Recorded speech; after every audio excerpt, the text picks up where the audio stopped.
Hi, red.olaughlin here with Talking Heads on the USA Global TV and Radio Network. And we're following in a series right now on post pandemic health.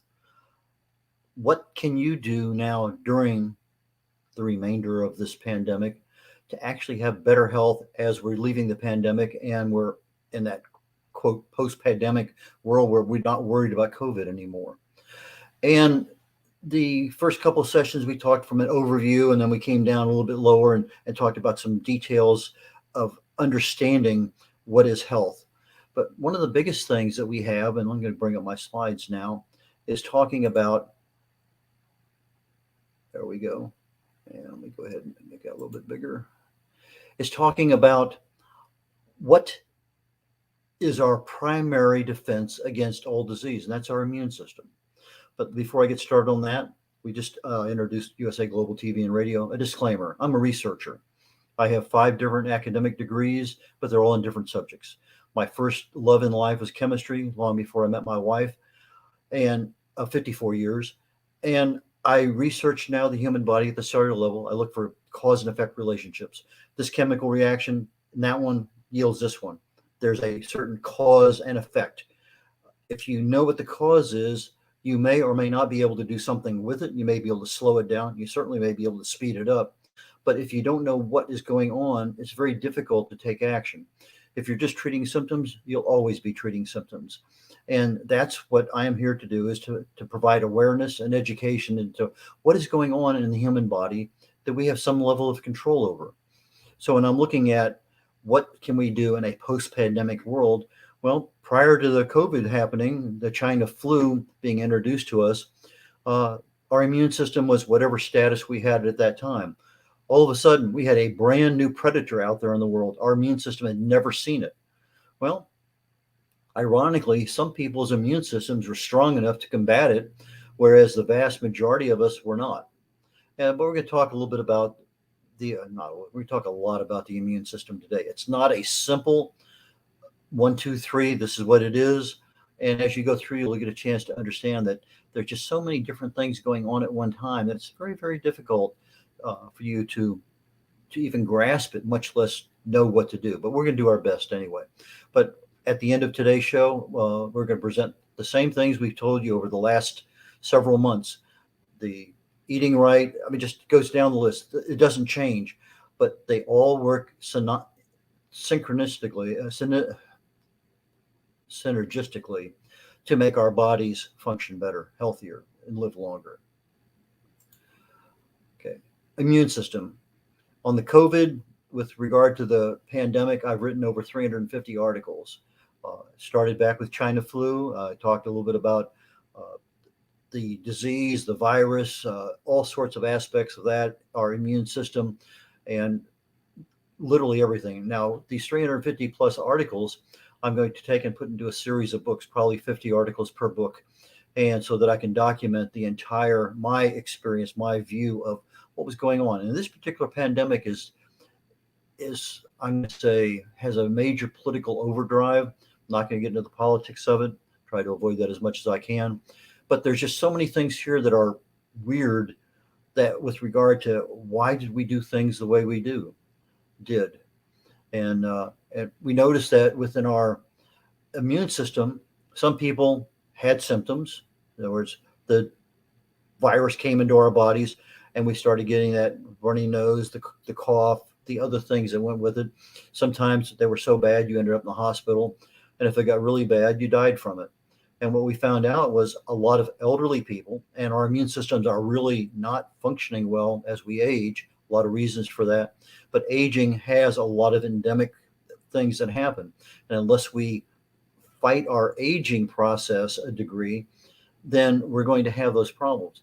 But then you had a lot of people who had the disease, but their immune systems were so strong, they were asymptomatic. If they were tested, yeah, they would have a positive test for COVID, but they didn't. And as a result, they were asymptomatic and they were also spreaders of the disease.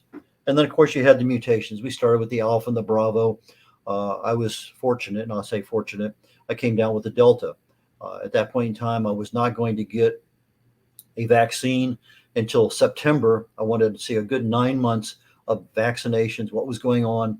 I had already made up my mind I was not going to get the mRNA vaccine. It was too new technology. The testing was too short. Viral vector I would definitely go ahead and get. But on the last day of August, I came down with the Delta variant, and I got the monoclonal antibodies, and boom, everything just picked up after that.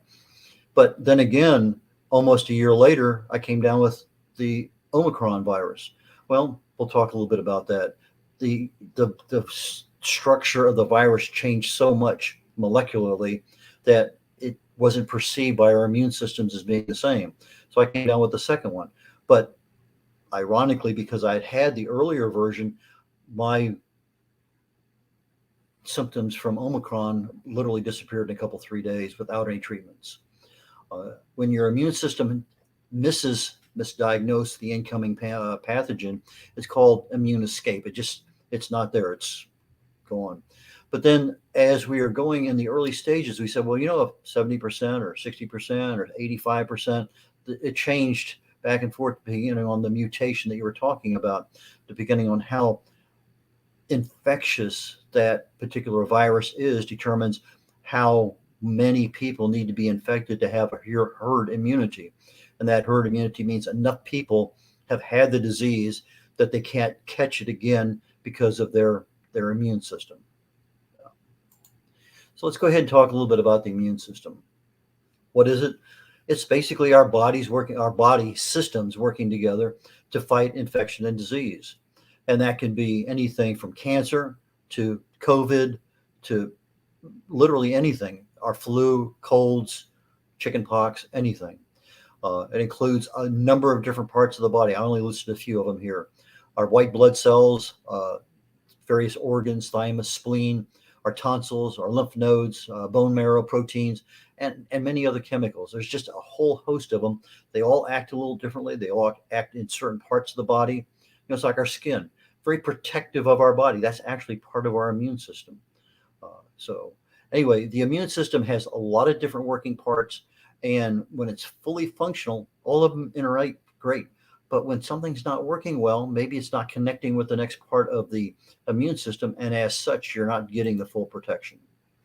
So we talk about the immune system. There's really four, probably more than that in reality when we start the subsections, but we have an active immunity.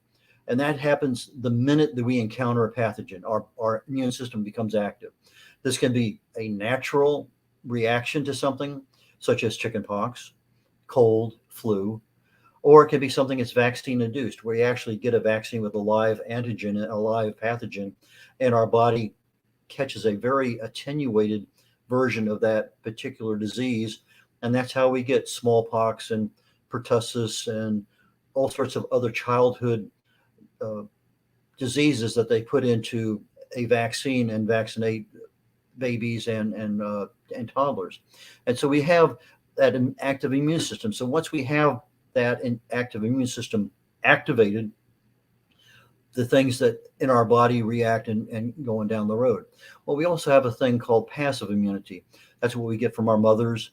We get it, whatever immunity that she has, we get it passed on to us.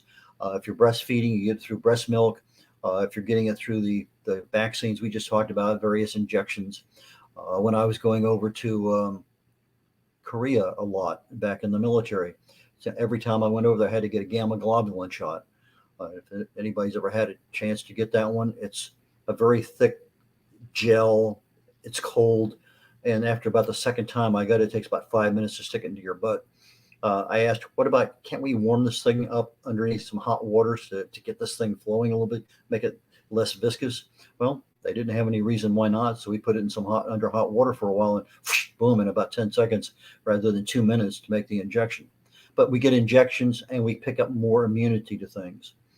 Innate immunity is literally when our active system goes, turn on the light switch, our active immunity, it's the innate immunity is our first line of defense. These things work all the time.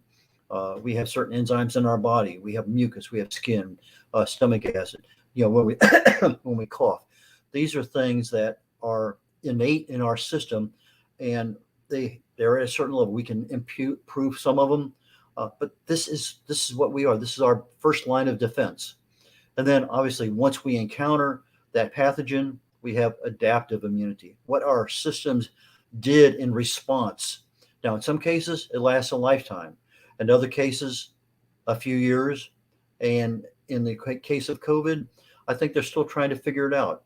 And we'll talk a little bit more about that. I love the slides in this particular show. For whatever reason, they're all the same font, they're all the same size. Nothing has changed yet. When they pop up on the screen, they can be any size. I don't know why. Anyway, but our immune systems, we have natural responses that are even outside of the normal immune system. I talked about recently on our pain management, cyclooxygenase 2, COX-2. It's an enzyme. It's dormant in the body, whereas COX-1 is active all the time. But COX-2 is the one that when you have a trauma, you break a bone, you burn yourself, you catch yourself, it doesn't matter, something that you have an injury. COX-2 activates, our body's immune system just goes into automatic overdrive. It's our autoimmune response. And what happens, you get swelling. That's to isolate the area so that other things can't get in there and make it worse. You get pain, you get inflammation, you get soreness, redness, heat in many cases, and more. And if you allow that to happen, it may take 2 or 3 weeks for that swelling to go down. In some cases, it goes down even slower than that. But if you can stop the COX-2 enzyme from activating, which is relatively easy to do, then you're allowing the body to heal itself without all the swelling and pain and redness, soreness, and everything else that's associated with it. And if you want to go back and review my sessions on pain management, I have a long session that we talk about COX-2 inhibitors, what they are, how they work, and what you can do. What are the number 1 and number 2 best inhibitors out there? I'm not going to go into it in this one, but that is available. We have autoimmune response and disease. Well, the disease portion is where our natural immune system cannot tell the difference between the good and the bad. In other words, we have certain parts of our body that are good, but it can't tell the difference. In some cases, this happens particularly with you get an injury and your body has never seen the what is it called, the cartilage in that particular. In other words, there's a part of the body that is hidden. All of a sudden, you have an injury, and that part of the body is collagen is seen, and the immune system attacks it. Well, there are ways to address that issue, and I talked about it previously under the pain management one. But the same thing with your body starts attacking healthy cells. That's an autoimmune disease. There's way over 100 of them out there. But we also have diseases that have the same symptoms. You have arthritis, osteo or rheumatoid. They feel the same, they look the same, they taste the same. They are the same, except they don't have the same cause. So the cause that you would treat osteoarthritis is not the same cause you would treat rheumatoid arthritis. But they both have rheumatoid arthritis, an autoimmune disease. You have your body attacking itself, whereas the arthritis from osteoarthritis is one that is from an accident or some level of collagen appearing that should not have been there. Wear out could be a number of things. We also have what we call leaky gut, where certain chemicals such as gluten, casein cause zonulin to overgrow. There are some scientists that don't believe zonulin is part of the leaky gut bill, but my research tells me it is. I believe it. And so when you have a case of a leaky gut, you allow a lot of toxins, a lot of undigested material into the immune system, which is literally 80% of your gut is your immune system. It passes through there, it degrades the immune system, it ends up in the bloodstream, and then you end up with all sorts of problems down the road. But the immune system has so many different aspects. So let's go into more of it. Before I do that, let's talk about the vaccines. Vaccines and boosters. We know that there are inactivated vaccines, life attenuated messenger RNA, that the mRNA that we hear about. You got subunit, recombinant, polysaccharide, conjugate, toxoid, and my favorite, viral vector. If I were going to get one for COVID, the viral vector is probably the one. Now, does that mean that 10 years from now, mRNA might be a way of going? I don't know, maybe. There are always ways to think of. There are over 130 vaccines in testing right now, clinical tests around the world for COVID. one or two of those is going to be a very good working vaccine. But regardless, we're going to have a vaccine for COVID at some point in time. I'm a firm believer in it. Let's see here. COVID vaccines, what we found out about them at the time that they were needed, they were into 6 months or maybe a little bit longer into testing. They appeared to be safe. That was the main thing. And at that point in time, the death rate was very high. Hospitals were being overwhelmed, and they made a decision. Let's release this vaccine. We think it's going to be the cure-all, end-all. In theory, when you look at how mRNA works, it makes a lot of sense. It really does. Hey, this is really neat the way this thing is supposed to work. But what happens is they found that after about 6 months, instead of having a 95% protection rate, now you're down to 80 or 70 or 40. 8 months into this disease, we're finding that people who had been vaccinated are now coming down with the disease.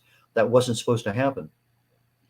Our immune systems were protected by the vaccine, but something happened after about 8 months that the immune system was no longer protecting, because the parts of the immune system that were supposed to memorize this pathogen could not see it anymore. So they came out with the boosters. Well, boosters, again, an extension of the original protection, but at best what we're seeing, a couple months, 4 months maybe. But when you look at what was the vaccine designed for, well, the spike on the COVID virus,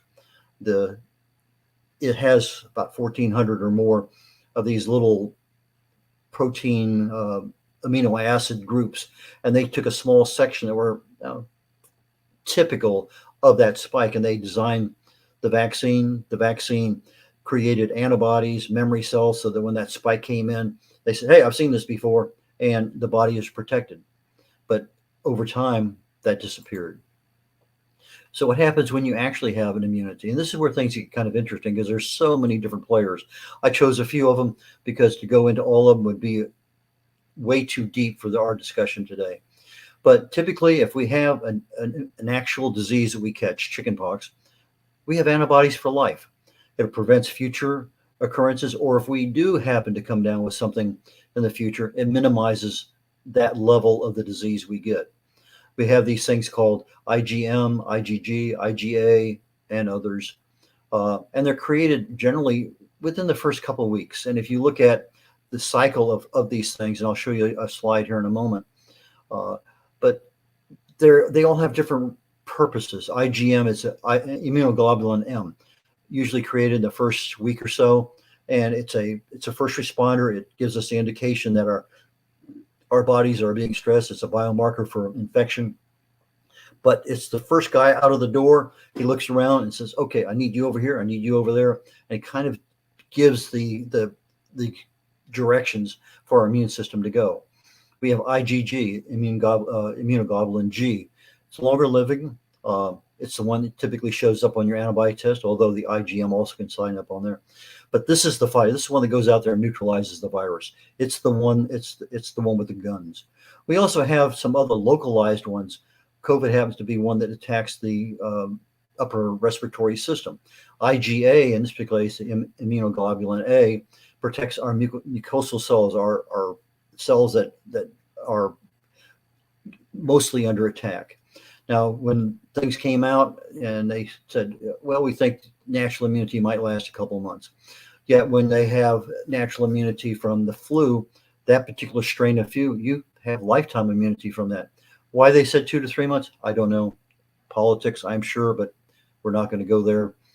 But the last time I saw something definitively in a document, they said, hey, we really think that you get 11 months out of this particular disease. You catch COVID, we can say pretty much about 11 months. So here's a slide. We look at the first 5 days, and that's what they said, 3 to 5 days is when the virus is in our bodies. We are asymptomatic, we have no symptoms, and we can spread it. And that part of it, the first part is your IgM, and has a very short period of time, usually 3 to 10 days. Your IgG, IgM starts at about 7 days and goes on out at about 30 days, it's no longer detectable. So if you're looking for a quick test, IgM will generally show up. Your IgG picks up at about 2 weeks because IgM is telling it to be there. And then that goes on out. And again, however long the IgG could be months, that's the one that provides our level of response and protection. But I thought this slide was pretty indicative of the fact that you have the disease, it's there, it's going to wreak havoc, but our immune system continues on long after that virus has made its initial attack. Our immune system, when we have the virus, it sees the entire molecule, not just the 40 or 50 amino acid groups on the spike. So we see an entire molecule. When we see it again, in other words, if I came in contact with Delta after I had it and I was healed, I recovered, I would not get the Delta virus again within the first few months because it had seen it. I would be immune from that particular one. Macrophages, phages go out, they attack the virus, they create antigens, and those are what we measure. And the antigens are now the new targets of the immune system. We see those, that's what we target. We have beta cells, B lymphocytes. They create antibodies that target these antigens. We have T cells. Those are the killer cells that we talk about, your T killer cells. They get inside the cells that are damaged. They kill them. They kill the virus. Anything infected, they're out there. They're the workhorse of what we have. The T cells create memory cells so that as we see a future virus or bacteria, hey, I've seen this before, and the guards go up and the attack goes on naturally. But natural immunity is the combination of our new antibodies that are being created to address the pathogen, plus the memory cells that we have in our bodies. Then our adaptive immune system of T cells activate other cells in their beta cells and regulate the further immune response. And so when we're looking at, well, I want to be able to naturally improve my level of T cells, I want to improve my B cells.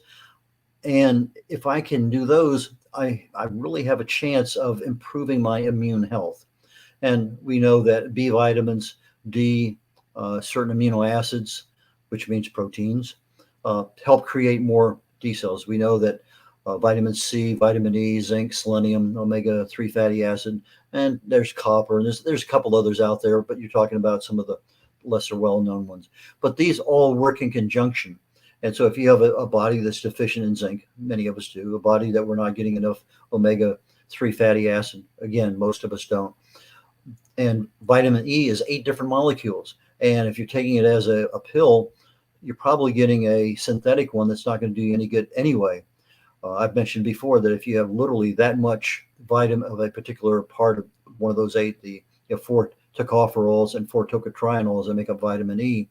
Well, the alpha tocotrienol is very, very brain protective, that it will open up through autogenesis the blood vessels around a clot in the brain that will more than likely, in most cases, allow you to not have any side effects from a stroke. It's interesting that it's something very well available to us. We know about it. It's been written about, but it's not something that's posted out there for a lot of people to see. T cells, like any other cell in the body, have a tendency with aging to decline. Infections cause T cells to be utilized. If you have immune disease such as HIV or some other aspect, again, they affect the life of the T cells and the quantity of them. If you go in for radiation treatments, steroid treatments, and a few other things, all these things affect our level of T cells. But the T cells are not just a single cell. You have effector cells, you get cytotoxic cells, commonly referred to CD8+. You got helper T cells, you got regulatory T cells, you got memory T cells. So again, the immune system is not a single T cell. It's not a single response. It's just a multi-pronged approach. And you have to have communication from one to the next in order to make sure that everything is functioning properly. So how do we go about improving our immune system? Well, all the things that we've been talking about, and since this Talking Heads show on my general health and wellness, everything that we talk about is applicable here. We have a healthy diet. Now, to me, I recommend the Walls Protocol, WAHLS. Dr. Terry Walls wrote about it. She had an autoimmune disease, multiple sclerosis, late in life. No matter what she did, it got worse. She ended up in a wheelchair. She spent 4 years researching autoimmune diseases, and she found that if you focus on certain things, and her 4 things that she focused on was diet, toxin removal, stress management, and hang on a second, I'll think of the last one. But basically, remove the toxins from your body, eat properly. I'll talk about that in a second. Stress management, and there's one other one. Exercise. She went from being years in a wheelchair, putting herself on her own protocol. In 3 months, she was able to walk using a walker. A month later, she could walk using a cane. By the end of the year, she was bicycling 18 miles. She'd walk into a room right now, you'd never know she had MS. You'd never know she was in a wheelchair. But the diet that she proposes is one that's rich in fruits and vegetables. Again, that gives the body an alkaline environment, one that has a lot of sulfur in the vegetables, cruciferous vegetables, your cauliflower, your broccoli, onions, garlic, and stuff. Those are things that you need. You need color in your diet. So any kind of color, fruits and vegetable, but the color has to go all the way through it. So if you have a blueberry, not an eggplant, the color goes through. And those colored fruits and vegetables provide the polyphenols and other things in there that our bodies need. And the last part is a good quality protein. Now, with my research, I decided to change up that just slightly. And the protein is only 3 or 4 ounces per meal. But I say don't have the same protein 2 days in a row. So if you're having hamburger and lamb today, then have shrimp and salmon tomorrow. But change up the protein. It gives you a much better group of amino acids and allows the body to actually work and do its job. But that diet is so important now. What did I not mention? Well, I didn't say a whole lot about fat, but the kind of fat that you're getting is generally a healthy kind of fat. I particularly choose omega-3, not very much omega-6s, because too many omega-6s are going to give you an inflammatory response in the body. But ideally, a 1-to-1 ratio of omega-3 to omega-6. Coconut oil I love. Exercise regularly. If you were looking at something just like walking, okay, fine. 40 minutes is generally a minimal amount of time to dedicate to walking on 4 or 5 days a week. Keep hydrated. A lot of things happen to the body when it's not hydrated. Quality sleep. This means you're not stressed over anything. You go to sleep relatively easily. You wake up minimally throughout the night. You have 7 to 9 hours of good sleep. Sleep is where the body repairs itself. Stress management. We face stress every day of our life, every minute of our life almost. But it's not what stress happens to us. It's what we hold on to and we let go. The minute you let it go, that is part of our stress management program. We want to mitigate, eliminate as much stress as possible. Again, not smoking is the best deal. Drinking alcohol, very moderate at best. Weight management. Obesity is a problem. Creates a lot more problems. Try to get your weight manageable level. Obviously, hand washing, things like that are always good because you're not passing on things to yourself and to others. Meditation, deep breathing exercises, all play a part in improving the immune system. Next week, going to be going into a deeper dive into some of the things we've already talked about. What are some of those aspects of diet? What are some aspects of exercise that we really and truly can do to put into effect now so that when the pandemic is over, it's a habit. It's something we're doing every day and we're not even worried about it. And the last thing I want to cover today, how do you get in touch with me? My website, red.olaughlin.com. That's R-E-D, like the color, red, O'Laughlin, spelled OLAUGHLIN.com. So it's red.olaughlin.com. I have a banner there that has my email addresses, my phone numbers. One of the email addresses is red@red.olaughlin.com or red.olaughlin@gmail.com. I have a couple of books out there, particularly focused on health and wellness. One's called The Joy of Ageless Health. I talk about how you can affect stress, toxins, radiation, infection, inflammation, diet, and even expectations. These are the things that cause disease to grow. These are things we have control over. And I offer a detailed explanation of that entire process of disease. Longevity for healthy aging covers the 2 primary causes of aging are human growth hormone, what happens to it over time as we age, but what you can do at 76 years of age to boost it up to the levels you were as a teenager. And when human growth hormone is there, you see a lot less problems from age-related diseases. Another one that controls our aging is our telomere length. and a lot of things that we just went over to improve our immune system maximizes our longevity by minimizing the reduction or loss of the telomeres at the end of our DNA cells. And so those are things in both of those two books that I pass on. And with that, I'm concluding today's talk, and I look forward to catching up section number 5 next week on post-pandemic health. Again, we're on USA Global TV and Radio Network, and please join the USA Global team on the YouTube, USA Global TV, and you can catch this and earlier versions. And I'm turning it back over to Dr. Jacqueline, and thank you very much for having me today. Appreciate it.